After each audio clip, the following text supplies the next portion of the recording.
Assalamualaikum warahmatullahi wabarakatuh. Mustafa Muhammadin sallallahu alaihi wasallam hadirati wa jami'a masyhadu aswalhin wa jalal malaikatul muqarrabin wa sanila mu'alif hadzal kitab As-Said Muhammad bin Alwi al-Maliki al-Hasani al-Makki summa kullu sunnah husan labana umatina wa jatina husan ila mahatina al-asqiya malam asatidihim wa talamidihim wa alibaitihim lillahi ta'ala lahumul fatihah.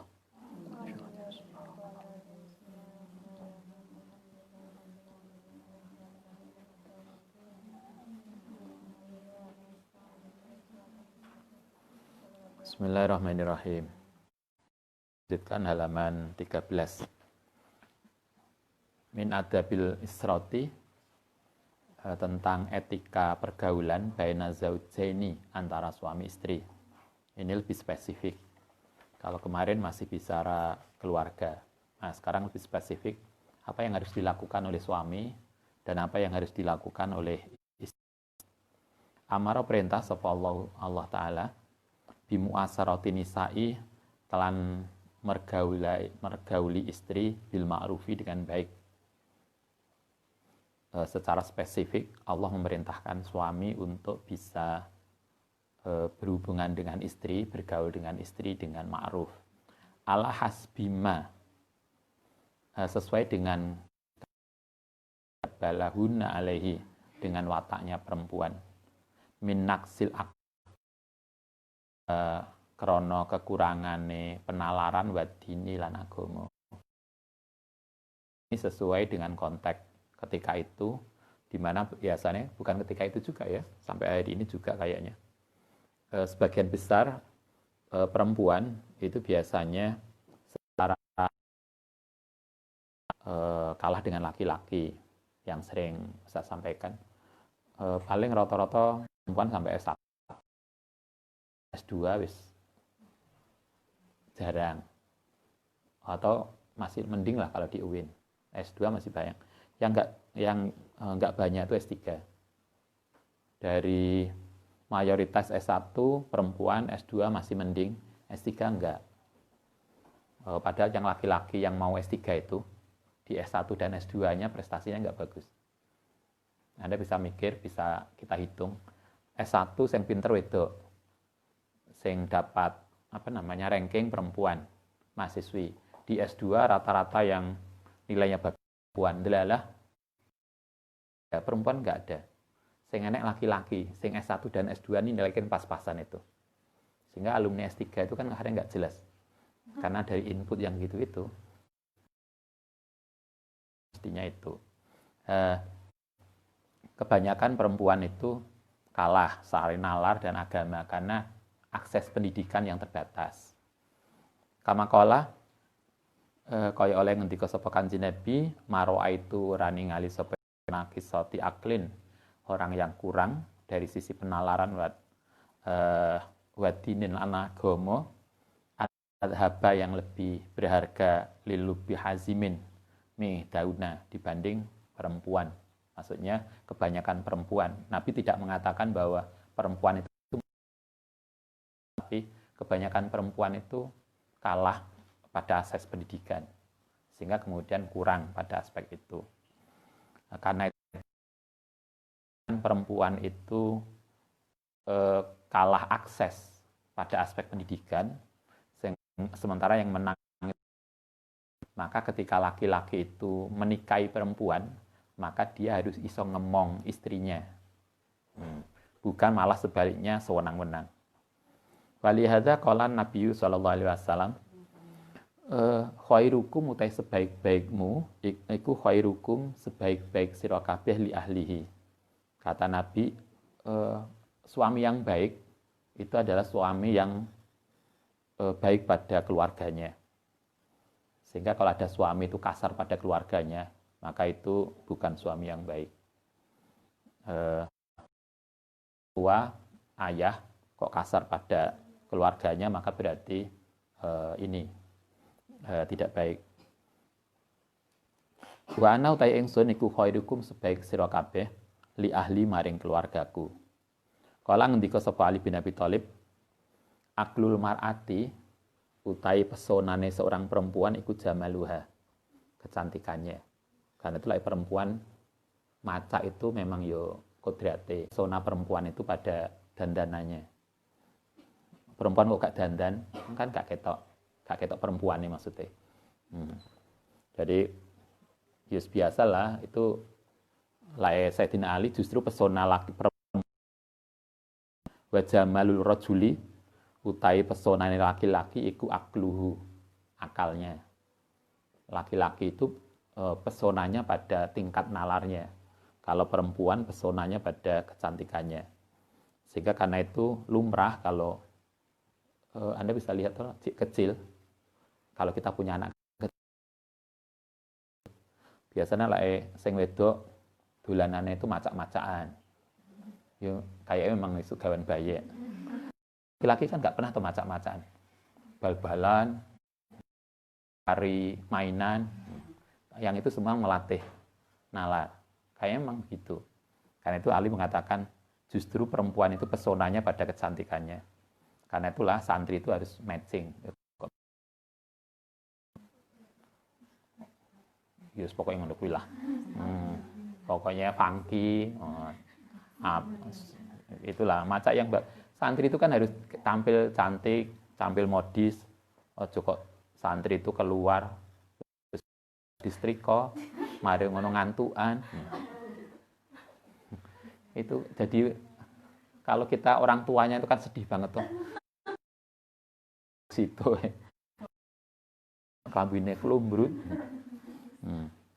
Santri itu harus rapi. Yo, kalau Anda ke kampus, bukan hanya ke kampus ya, kemanapun jangan kemudian mikir, alah nih ngomah aja nggak usah macak, enggak. Di rumah pun harus rapi. Nabi itu sangat rapi. Kalau hadisnya Sayyidah Aisyah, Nabi itu sangat rapi, sehingga saking rapinya, Nabi itu tidak pernah meninggalkan bawa sisir. Jadi rambutnya mesti rapi. Rapi. Masuk santri, gak tahu sisiran. Mari ngono. Sisiran orang kading itu nggak serit. Lah ini santri gak ono kan bersih. Sehingga yang sering, jadi kita dandan, kalau kita dandan itu bukan rumah, bukan. Jadi Anda jangan salah, kita sering ibu-ibu, kalau Anda jadi istri, sering terjadi tuh, lak ning omah gak ngopeni awake, gawe daster sing wis gak karu-karuan iku ambune. Wis bolong kabeh, wis gak karu-karuan. Baru lak dandan mau keluar. Jadi jangan hanya rapine mau keluar. Ning omah wis gak jelas. Sama dengan kita nutup aurat, itu kan juga keluar toh. Di rumah pun kan kita juga harus tetap nutup aurat. Bukan kemudian lah keluar pakai brukut, ning omah pakai celana pendek. Enggak. Kita masih ingat aurat sesama perempuan paling enggak di bawah lutut. Jangan pakai celana pendek walaupun di rumah. Karena itu tetap aurat kita yang harus kita jaga. Ustadz itu sejak tamat SD enggak pernah punya celana pendek. Jadi begitu tamat SD semua celana pendek enggak ada. Oleh ibu itu langsung diganti celana panjang semua. Itu sejak kita SD. Nah, kita juga begitu. Karena memang begitulah kita, artinya kita itu nutup aurat itu karena memang itu aturan kita. Kita macak, berhias, karena memang itulah ajaran kita. Jadi kita tampil rapi itu bukan karena kita keluar. Bukan kok karena pengen ketemu dosen, kemudian mandi. Akhirnya kalau gak ketemu dosen, yang pondok berhari-hari gak mandi. Enggak. Ya mandi itu kan yo karena memang ben resi. Jangan sampai kemudian fa'in karih tumuhunna. Wong kelamun tidak suka sapa sira kabehuna ing istri, fa'asa yang ono apa takrohu ento ora suka sapa sira syai'an ing sesuatu wa yaj'alu wa menjadikan sapa Allahu fi indal syai'in khairan ing kebaikan. Kata Allah Ta'ala, kalau kita sudah memilih istri, kalau Anda sudah memilih suami, pada perjalanan berikutnya kemudian kita menemukan sesuatu, maka jangan segera kecewa. Karena sangat mungkin sesuatu yang tidak baik yang ada pada pasangan kita itu justru membawa sesuatu yang baik di kemudian harinya. Anak bojone tangan, padahal bayangannya punya istri yang tangannya selembut sutra, ternyata kayak parut. Kita bukan berarti kalau tangan istri kita itu nggak lembut, bukan nggak baik. Sangat mungkin kan kemudian itu justru kebaikan untuk kita. Karena dia tangannya agak tebel, akhirnya kan gak gampang telusupan. Misalnya kan begitu. Tapi yang pasti kita diajarkan oleh Allah, kalau kita menemukan sesuatu yang kita tidak suka pada pasangan kita, pada suami kita, pada istri kita, maka sangat mungkin Allah itu membuat justru kebaikan keluarga kita itu dari situ. Karena itulah kita tetap diajarkan wa asiruhunna bil ma'ruf. Kalau suami harus menggauli istrinya dengan baik, begitu juga istri. Perintah ini sampai waqala ta'ala fa'amsikuhunna bil ma'ruf. Yang jelas hubungan suami istri itu harus dilakukan dengan ma'ruf, walaupun mungkin kita ada sesuatu yang nggak suka pada perilakunya. Karena itu kan sering kalau ada yang nggak suka, maka kalau kita nggak suka pada watak istri dan suami kita, lah pada bagian yang kita suka. Dari sekian yang nggak suka kan aneh toh, yang kita suka. Dulu ketika kita naksir dia, itu kan dulu ada yang Ustadz masih kecil, ada orang yang ke rumah curhat saat ribut dengan suaminya. Salah satu yang kita masih ingat betul, istrinya dibilang ketika ditanya oleh ibu, Bien kok kenapa sekarang ribut sama suaminya? Dulu yang kamu sendiri yang nilai. Dia mengatakan, iya dulu tuh kan saya terkesengsem karena senyumannya. Senyuman suaminya itu luar biasa, sampai rasa turu. Karena itulah dia suka. Karena itulah ketika kemudian ribut dengan suaminya, bayangkan dulu ketika kita naksir berat sama dia. Carilah nilai-nilai positif pada suami kita, pada istri kita. Faqad ja'a mongko teko anak husnal khuluqi sak temene perilaku yang baik iku dhahaba senilai bi khairid dunya wal akhirah. Baik itu nilainya sama dengan kebaikan dunia dan akhirat. Masih ingat kalau kita nikah, mungkin ketika pacaran saya dipikir ayune dan karung gandenge. Tapi lawis nikah, cantik dan ganteng itu menjadi tidak berharga ketika suami kita itu mangan hati. Sehingga kan kemudian kita diajarkan gak popo, gak ganteng, tapi perhatian. Jadi akhirnya kan akhlaknya yang tidak lagi fisik, tapi akhlak. Kanjeng Nabi ngendikane di sini dikatakan orang yang punya perilaku baik itu nilainya sama dengan kebaikan dunia akhirat. Wa anna rajula iku laya beluhu bisa mencapai bi husni khuluqihi kelawan baik akhlake rajul manazila ing beberapa tingkatan tempat fil jannati ing dalam surga layab luhuha yang tidak bisa mencapai ha ing amalin dengan amal. Wa husnul khuluqi utai baiki perilaku ikut jami'un mengumpulkan lil mukarramati maring segala sesuatu yang dimuliakan jumlatan. Intinya dengan akhlak yang baik orang itu akan bisa mencapai derajat yang tinggi walaupun mungkin amalnya biasa-biasa. Waman hasuna waman sapane wong hasuna yang baik apa kuluku akhlake ma'a ahlihi sartane keluargane man asa mongko bakal hidup sapa man fi buhatin ing dalam kemakmuran minas sa'adati saking kebahagiaan wa ngurumtil hanai lan kesenangan. Kalau suami istri itu punya akhlak yang baik, maka keluarga itu akan mendapatkan kemakmuran dan kebahagiaan. Sementara kalau suami istri tidak punya perilaku yang baik, maka neraka. Anda masih ingat dulu malam apa ya dulu di Metro Mario Teguh ada toh dulu, sekarang nggak tahu kemana. Yang Ustadz masih ingat itu ada suatu ketika ada orang-orang yang ribet dengan keluarganya. Ada seorang ibu-ibu yang cerita, ketika itu konteksnya Mario Teguh ingin mengatakan pada kita, ngajari kita, kalau kita itu nyari pasangan, maka kita harus kenal. Jadi, lain nyari suami, itu kita harus tahu dia. Dia itu sopo. Dia itu sopo itu bukan hanya nama dan tanggal lahir loh ya. Wis kenal mbak, wis akrab Ustadz. Namanya tahu tanggal lahirnya, bukan itu. Yang kita sebut kenal dengan dia itu karakter dan watak. Nah, itu yang penting. Sesuai dengan konteks yang kita kaji sekarang. Nah, di momen itu ada seorang ibu yang cantik banget. Kemudian dia cerita bahwa dulu ketika dia dilamar oleh suaminya itu kakak kelasnya di S1, yang orang kaya, ganteng kaya, sehingga dia menjadi ketika dia dilamar oleh suami itu, menjadi perempuan yang paling beruntung di dunia. Tapi rupanya suaminya itu tidak punya perilaku yang bagus. Setahun 2 tahun menikah, setelah punya anak 2, suaminya itu rupanya kesengsem dengan sekretarisnya di kantor.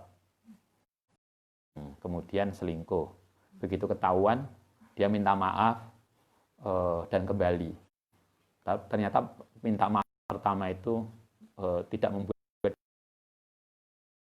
cat, diganti, begitu ganti sekretaris baru, naksir yang baru lagi. Akhirnya dia minta cerai. Artinya kalau kita diajarkan di sini, kalau pasangan hidup, suami istri itu tidak punya moral, tidak punya akhlak, tidak punya etika yang baik, keluarga akan jadi sengsara. Sebaliknya ketika suami istri itu dengan akhlak yang baik, maka keluarga itu akan hidup dengan bahagia dan makmur. Sehingga yang dilihat itu bukan fisik, tetapi adalah akhlaknya.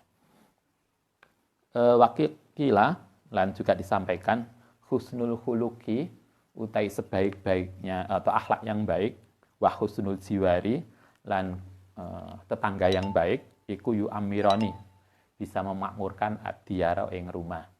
Kalau kita punya pasangan hidup yang baik, tetangga-tetangga juga baik, maka kenikmatan dunia sudah selesai. Kalau Anda bisa bayangkan punya keluarga yang luar biasa baik, suami kita baik, anak-anak kita sukses, keluarga di sekitar kita juga lingkungannya nyaman, itu kan udah luar biasa kebahagiaan toh. Apalagi yang dicari kalau semua sudah itu. Nah, itulah intinya hidup dalam keluarga. Wa akhiruma, utawi akhire barang auso yang wasiat di iklan masuk alaihi salatu wassalam kanjeng Nabi. Ini wasiat terakhir kanjeng Nabi. Salasu kalimatin utai 3 kalimat. Dola yatakalamu, menyampaikan sapa Nabi bihinda kelan 3 hatta jal talat jelaja, sehingga gemetar apa lisane Nabi. Artinya ketika menjelang wafat, Nabi itu menyampaikan 3 pesan ini. Yang pesan itu disampaikan dengan sepenuh hati, sampai Nabi mengucapkannya itu gemetar. Apa lisane Nabi, wa khofiyah, lan jadi samar apa kalamuhu. Ucapannya Nabi karena sudah sakit, ucapannya lirih, tapi disampaikan dengan sepenuh hati. Sehingga kemudian lisane Nabi itu bergetar karena dengan penuh perasaan. Ja'ala yaqulu kama rawahu sapa an-Nasa'i wa Ibnu Hijjah wa Ibnu Majah. Apa pesannya Nabi? 1, as-shalah. Pesannya Nabi, jangan tinggalkan sholat. Pesan terakhir Nabi untuk kita. Karena itulah mari kita usahakan serepot apapun jangan lupa sholat.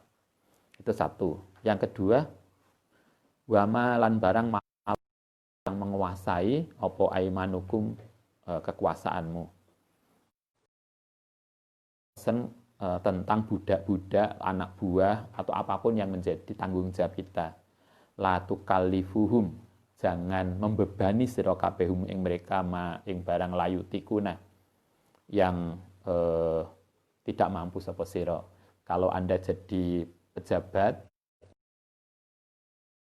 jangan pernah memberikan pekerjaan yang di luar batas kemampuan mereka.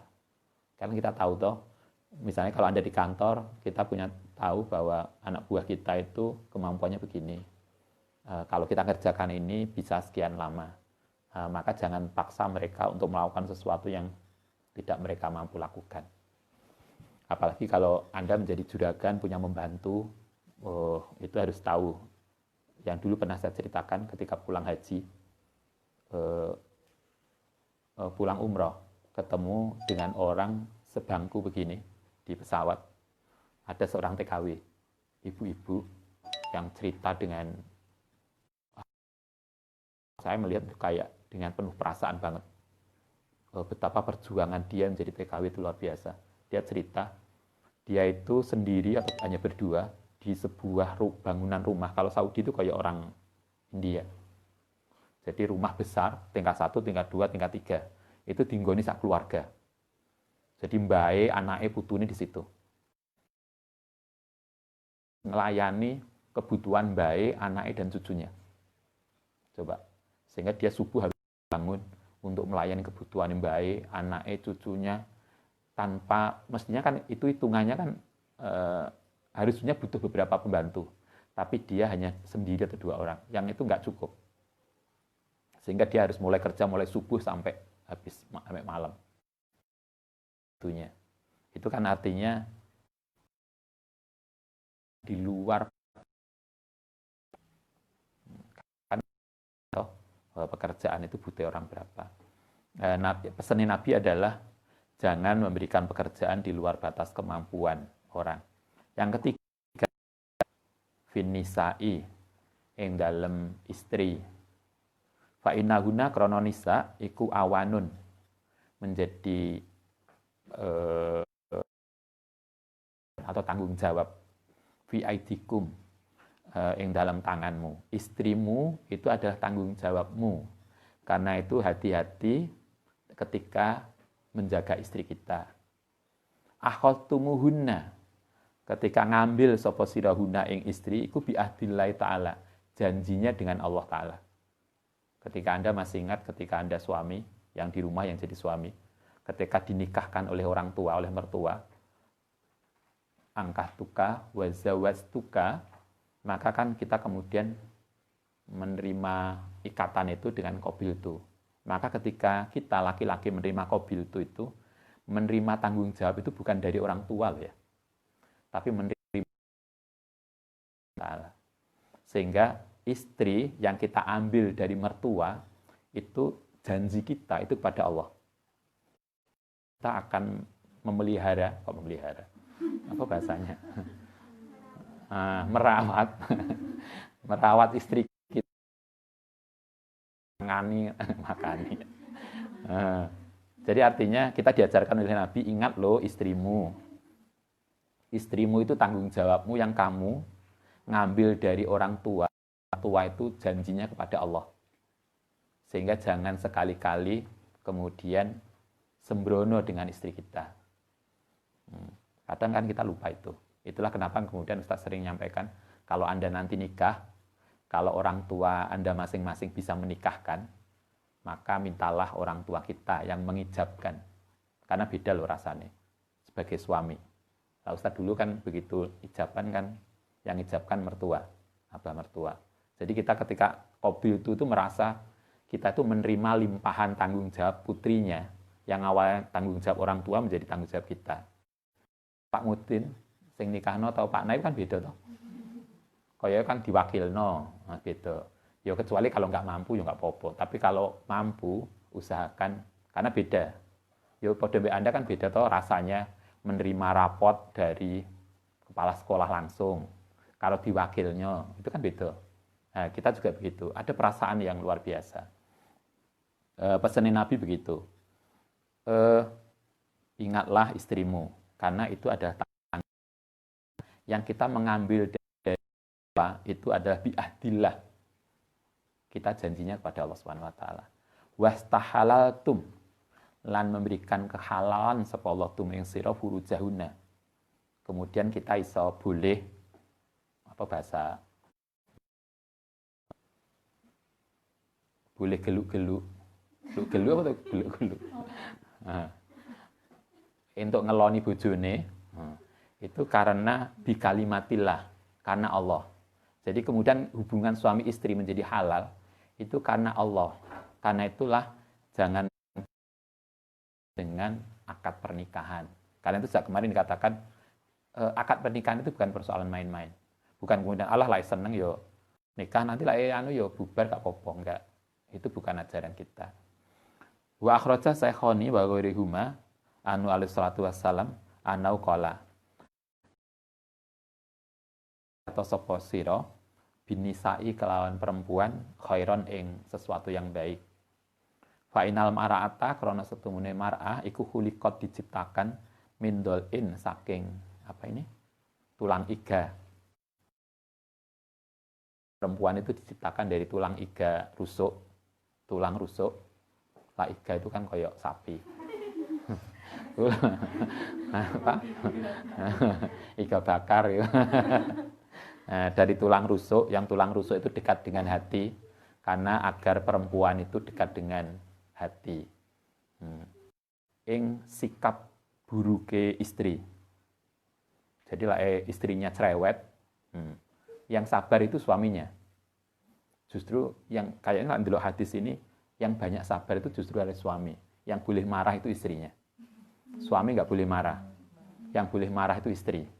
Dan kalau istri itu marah, suami tidak boleh memasukkan marahnya itu dalam hati. Kayaknya, jadi apapun yang dilakukan istri, misalnya dia cerewet, marah, macam-macam, maka suami yang harus dilakukan adalah menerima itu dengan sabar, tidak boleh membalas, dan tidak boleh memasukkan dalam hati. Karena itulah kenapa sahabat, Anda masih ingat, Umar bin Khattab itu kan pernah dimarahi istrinya. Ada seorang sahabat istrinya sering marah, kemudian dia lapor ke Umar. Maunya meminta keadilan. Kok bolak-balik istrinya marah-marah. Begitu nyampe Umar, ternyata di rumahnya Umar itu juga dimarahi istrinya. Akhirnya dia pulang. Begitu pulang, Umar tahu, kenapa engkau pulang? Kata orang itu, saya itu mau melaporkan perilaku istri saya. Ternyata podo ae. Nah, Nabi juga begitu. Jadi kan Anda masih ingat ada konspirasi para istri Nabi. Ada toh, kemudian di monumenkan dikutip oleh Nabi dan riwayat itu pernah konspirasi untuk demo ke Nabi. Nabi kan nggak balas. Artinya menghadapi itu dengan sabar. Kemudian Allah lah yang membelani Nabi. Nabi nggak kemudian, oh ini macam-macam, ganti. Enggak. Karena itu kan Anda juga bisa lihat di dunia binatang, binatang paling buas itu singa. Tapi dalam banyak kasus, Anda bisa lihat dalam banyak kasus, banyak kejadian di mana singa jantan itu diem aja ketika dimarahi singa betina. Karena itu kan banyak kemudian muncul, kalau bapak-bapak itu hebat, kemudian di rumah istrinya marah-marah dan bapak-bapak itu diem nggak menjawab, berarti bapak-bapak itu singa. Sini ajarannya adalah suami itu salah satu yang harus dilakukan oleh seorang suami adalah ayatahammala adzaha, yaitu sabar menghadapi perilaku kurang baik atau sesuatu yang tidak enak yang dilakukan oleh istri. Waqat amara lan teman-teman perintah sapa Allah taala bil muasaratin nisa'i, dengan menggauli para istri bima'rufin. Nah, Allah taala mematok bahwa suami itu harus menghadapi istrinya dengan baik. Kama amara bimusahabatil walidain, artinya apa yang harus kita lakukan sebagai suami untuk berbuat baik pada istri itu sama seperti yang kita lakukan ketika kita menghadapi orang tua. Jadi kalau kita anak, itu harus berbuat baik pada orang tua, maka suami juga sama harus berbuat baik seperti itu menghadapi istrinya. Nah, karena itu di sini dikatakan begini, amarallahu bimu'asaratin nisa'i bil ma'ruf kama amaro, kaya oleh perintah sapa Allah bimusahabatil walidaini, kaya berhubungan dengan kedua orang tuanya bil ma'rufi dengan baik juga. Kala ngendika sapa Allah taala bil walidaini ing dalam kasus orang tua wa sahibhuma. Anda bisa catat ayat ini, wa sahibhuma lan mergaulono sapa sira kabeh huma ing kedua orang tua fit dunya ing dalam dunya bil ma'ruf, ma'rufan dengan istilah yang dipakai oleh Al-Qur'an ketika menyuruh anak untuk berbuat baik pada orang tua adalah ma'ruf. Nah, istilah ma'ruf ini juga dipakai oleh Al-Qur'an ketika suami harus berhubungan dengan istri. Podo istilahnya. Artinya suami itu ketika diperintahkan berbuat baik pada istri, nah, seperti ketika seorang anak berbuat baik pada orang tuanya. Sehingga kalau kita belajar banyak riwayat kan, seorang laki-laki itu boleh mencium tangan orang itu dua. Satu mencium tangan orang tuanya, dan yang kedua mencium tangan istrinya. Kan luar biasa. Lagi kan diwalik. Kaya istri itu menjadi subordinat suami. Padahal hadisnya nggak begitu. Mungkin pada konteks tertentu ya, tapi pada konteks ini cobalah Syekh Maliki urainya begitu. Ayat yang Al-Qur'an ma'rufan, ayat yang kemudian wa qala lan ngendika sapa Allah taala fin nisa'i dalam kasus istri wa asiruhunna lan bergaul sapa sira kabeh huna ing istri bil ma'ruf. Sama ma'ruf dan ma'rufan. Kepada orang tua itu ma'ruf, kepada istri juga ma'ruf. Fa in karihtumu, mongko lamun tidak suka sapa sira huna ing istri, fa asa antakunu antakrohu, mongko menawa ana apa yang enggak kau suka syai'an yang sesuatu wa yaj'alu dan menjadikan sapa Allah fihi khairan katsira. Kalau kemudian kita tidak menemukan sesuatu yang tidak baik pada perilaku istri kita, maka Allah kemudian kali yang tidak baik pada istri kita itu justru menjadikan penyebab baik pada keluarga kita. Ini ihtimalal adza, sak temene menanggung rasa tidak enak minal mar'ati saking istri inda toyshiha nalikane gegabai istri wa godobiha lan marai istri iku min khuluqil karimi saking akhlak yang mulia.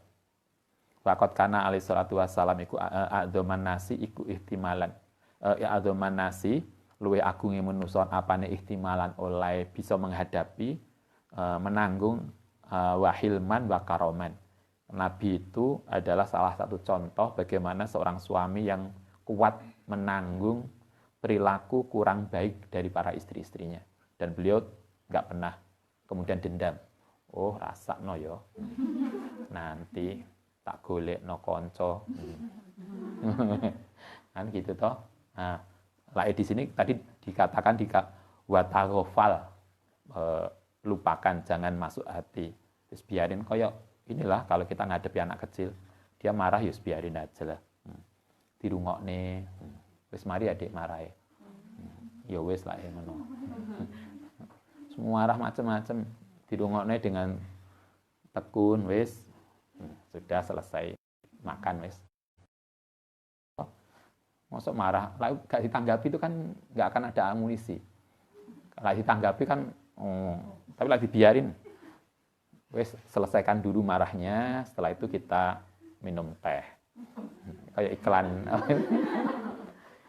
Kayak iklan itu kan. Kan selesai. Oke, kita selesaikan sampai itu yang kedua. Rawahu ba'du sahabati radhiyallahu anhu qala mara'aitu ora melihat sapa ingsun ahadan ing seseorang arhama yang luweh kasih bil iyali kelan keluarga min Rasulillah. Katanya sebagian sahabat, tidak ada orang yang paling sabar dan penyayang kepada keluarganya kecuali Kanjeng Nabi. Itu contoh yang luar biasa. Wa fitareh Ibnu Asakir radhiyallahu an qala kana ana sapa Rasulullah sallallahu alaihi wasallam iku arhamun nasi, luweh penyayange manusa bisibyani kelawan anak-anak. Wal iyali dan keluarga. Sehingga kalau kita ingin nonton keluarga yang luar biasa, bacalah Sirah Nabawi. Bagaimana Nabi bergaul dengan para istrinya, itulah contoh kita. Baik, nanti besok kita lanjutkan yang kedua yang harus dilakukan suami terhadap istrinya. Ngejak jalan-jalan dan rekreasi. Itu kan yang kedua kan begitu. Sehingga kalau Anda nanti jadi istri, itu hak istri untuk diajak jalan-jalan ke mall, belanja. Dek, sampean bebas belanja apa ae. Pokoknya gak lebih dari misalnya. Baik, Al-Fatihah.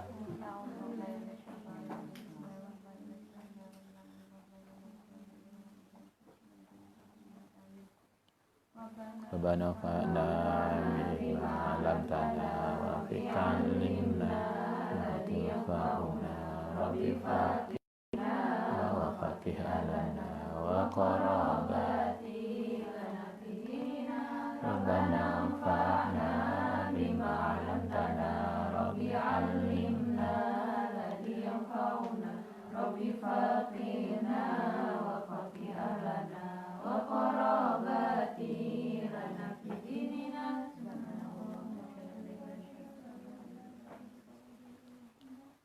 Assalamualaikum warahmatullahi wabarakatuh.